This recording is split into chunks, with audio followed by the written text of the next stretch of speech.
IPL 2024-এর champion হবে KKR. ফাইনালে চেন্নাইয়ের মাঠে কেকেআরের সামনাসামনি হবে হায়দ্রাবাদের। তবে এই ম্যাচ জিতে নিয়ে কেকেআর চ্যাম্পিয়ন হওয়ার সুযোগ আছে যথেষ্ট বেশি। আবার গত 6 বছরের পরিসংখ্যানও দিচ্ছে সেই ইঙ্গিত। যে দিকগুলির জন্য হায়দ্রাবাদের চেয়ে অনেক এগিয়ে আছে কেকেআর, সেগুলি জানতে হলে একটি লাইক দিয়ে ভিডিওটি শেষ অবধি দেখুন। তবে বন্ধুরা, আপনি যদি কেকেআরের একজন ভক্ত হন তবে আমাদের চ্যানেলটি সাবস্ক্রাইব করতে ভুলবেন না। চলতি আইপিএলে খুব ভালো ফর্মে রয়েছে কলকাতা নাইট রাইডার্স। আহমেদাবাদে প্রথম কোয়ালিফায়ারে সানরাইজার্স হায়দ্রাবাদকে হারিয়ে ফাইনালে উঠেছে তারা। তবে চেন্নাইতে ফাইনালে আরও একবার সেই হায়দ্রাবাদের মুখোমুখি হবে কেকেআর। তবে কি কেকেআরই এবারে প্রতিযোগিতা জিতবে? 6 বছরের ট্রেন্ড কিন্তু কলকাতার পক্ষেই আছে। 2018 সাল থেকে 2023 সাল পর্যন্ত 6 বছর আইপিএলে যে দল প্রথম কোয়ালিফায়ার জিতেছে সেই দলই চ্যাম্পিয়ন হয়েছে। 2018 সালে প্রথম কোয়ালিফায়ারে হায়দ্রাবাদকে হারিয়েছিল চেন্নাই সুপার কিংস। পরে ফাইনালে আবারও হায়দ্রাবাদকে হারিয়েই চ্যাম্পিয়ন হয়েছিল মহেন্দ্র সিং ধোনিরা।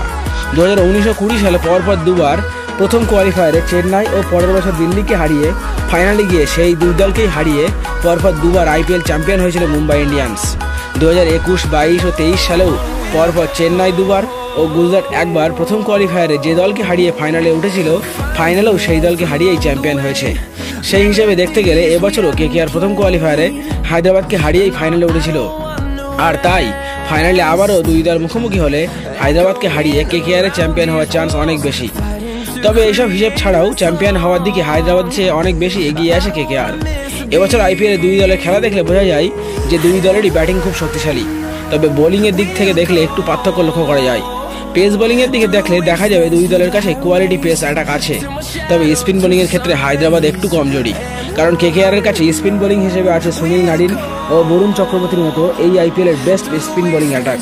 সেখানে হায়দ্রাবাদের দিকে তাকালে দেখা যাবে শাহবাজ আহমেদ, মায়াঙ্ক মার্কান্ডে ছাড়া অভিষেক শর্মার মতো পাট্টাই স্পিনার বোলারদের। আর যেহেতু আমরা আগের ম্যাচেই দেখেছি যে চেন্নাইয়ের পিচ কতটা স্পিন সহায়ক, সেখানে এই একটা অ্যাডভান্টেজ কাজে লাগিয়েই কেকেআর হায়দ্রাবাদকে হারিয়ে হতে পারে 2024 আইপিএলের চ্যাম্পিয়ন। তাছাড়া চেন্নাইয়ের মতো স্লো পিচে বল করার জন্য রাসেলের মতো কার্যকারী বোলাররাও কেকেআরে থাকা একটা বড় অ্যাডভান্টেজ। তো বন্ধুরা, আপনারাও কি আমার সাথে একমত? কমেন্ট করে জানান আপনাদের মতামত। তবে আপনিও যদি কেকেআরের স্পিন অ্যাটাককে এবার আইপিএল সেরা অ্যাটাক মনে করে থাকেন তবে ভিডিওতে একটি লাইক দিয়ে আমাদের চ্যানেলটি সাবস্ক্রাইব করে রাখুন।